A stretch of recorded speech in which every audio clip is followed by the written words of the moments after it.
What's up, guys? We're here to talk to you today about something that I think popped up on like the CrossFit Games Facebook feed or something like that. And so I think the way these things go, an athlete posts something and then it gets picked up and they, share it, something like that. So we're going to talk about what you're about to see. So let's just take a look and see what we're talking about. So the context of this was somebody was like, hey, I'm out to go smash Isabel today, and that's exactly what I did. So, she does this workout in 50 seconds, 30 snatches for time. So first of all, let's go back to the beginning. And so Andrew, tell me what is good about this? So she's obviously got an impressive motor. She's got some pretty incredible anaerobic power. And yeah, I mean, she's in shape. It's good stuff.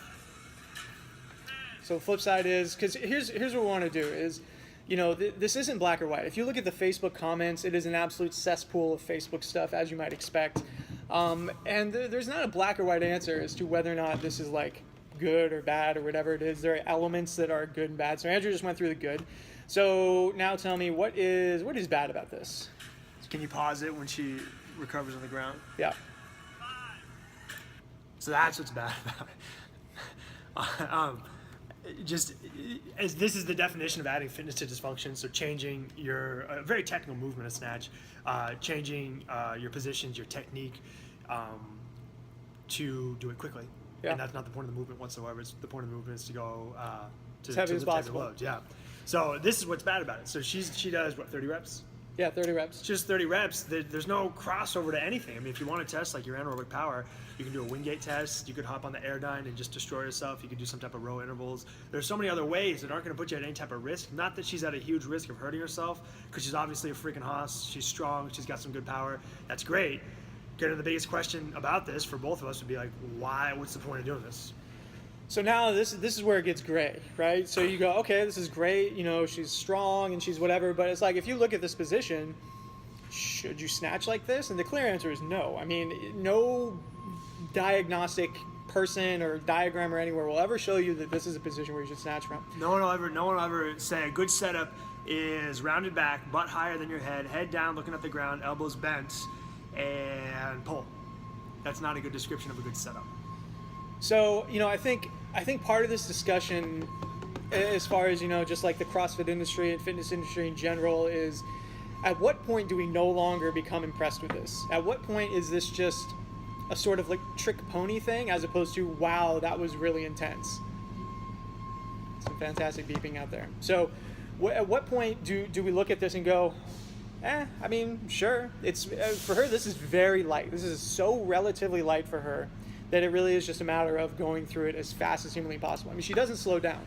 It's just fast, fast, fast. I can't do this with the corresponding men's weight, not even close. But what are we after? This is a terminal end thing. This doesn't contribute to her doing anything else better. She hasn't achieved anything in particular. This is a terminal end thing. She has tested her ability to go up and down with this thing. That's the end of it. That's the end of the line. There's nothing more. Yeah, I mean, why not just do this workout with a bar and go even faster? Or do it with just your arms and go super fast. Right. It's not, I mean, it's really technical skills, like a lot of the gymnastic movements and barbell movements, they're meant to be done perfectly and they're meant to be done heavy. So kind of not to just continue to rip on her, like, tremendous engine, that's awesome. But a better video would be your max snatch. Can you snatch, like, for a woman, can you snatch like 230? That'd be awesome. Yeah. It'd be way more impressive than snatching a sub-maximal load poorly, really, really fast. And I think, ultimately, when you look at the games, which is sort of the test of fitness, is by and large, I feel like they've gotten away from the super light, high volume stuff. I mean, they'll throw it in there occasionally, but, if you look at the lows and the stuff required of people, they're so getting away from this idea of like, all right, let's just do 100 reps of shit really fast, really light. It's in there, but more often than not, you see really heavy, hard, technical things that require a skill set approaching mastery, as opposed to, what was the comment you made earlier when we were talking about this? What if somebody saw this and they didn't know anything else, what could they conclude? Oh, they may just say, oh, she's obviously strong. Has she ever done this movement before? Exactly, right? Isn't that kind of a weird thing to look at this and be unclear as to whether or not she actually knows how to do the movement correctly? And she probably is a really good snatcher. Yeah, too. she She's probably great. has a really great snatch, but she has to do things to her position to make it terrible. And so the question becomes, what is being accomplished? What are we trying to prove? What is the test? And are we impressed by this? And personally, I think Andrew and I are on the same page.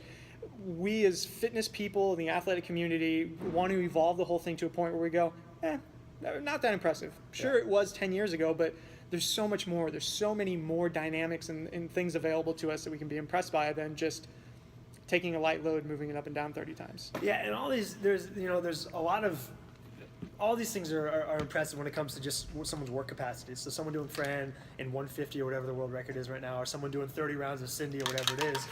But at some point, it turns into you're doing better just because you transition faster. So you're doing better because you had the gym all to yourself, and you basically dropped your bar, and the bar for your pull-ups is right above you.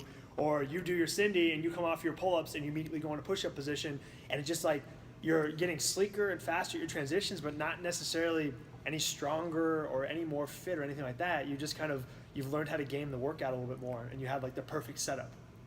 Yeah, to kind of build on that, you can be going faster and get a better time without improved technique, strength, endurance, or whatever, just because you master the workout. And by a transition, if you're talking about 100-meter sprints or you're talking about a pole vault, there is no way to like accidentally get a little faster or sacrifice your positions to get faster. Your positions and your technique have to incrementally get better and better and better and better to shave off that 100th of a second, to add that 1/4 of an inch and all that kind of stuff. Usain Bolt is not setting world records by letting his form slip and just kind of going for it. Yeah. His form has to be on point like crazy to shave off anything. Yeah. So sports that are meant to be fast, you have to get better technique-wise to really nail them down and get and set world records and get better times and all that stuff. Sports that are meant to be heavy, that aren't meant to be fast, and you turn them into a sport, you turn it into a fast sport, then there's no real threshold anyway. So if we post a workout of us doing this workout with just the bar, it's kind of like, oh, is that impressive? I did it really, really fast, but it's like, well, what can you snatch though? Who cares if you move the bar? What can you snatch? Yeah. So the reason why I made this video and the reason why it's going to take up 8 minutes of your time is because a few flippant comments on Facebook don't explain the whole situation. And a few, watching this and coming to a conclusion doesn't help us identify, okay, why did this get several 100,000 views? Why did it get several 100,000 likes? Why did it get, all of these vitriol comments? Obviously, there's something at play here that is contentious. And so that's our viewpoint on it. Pretty much it. So thanks for watching, guys, and think about what you're doing. See you next time.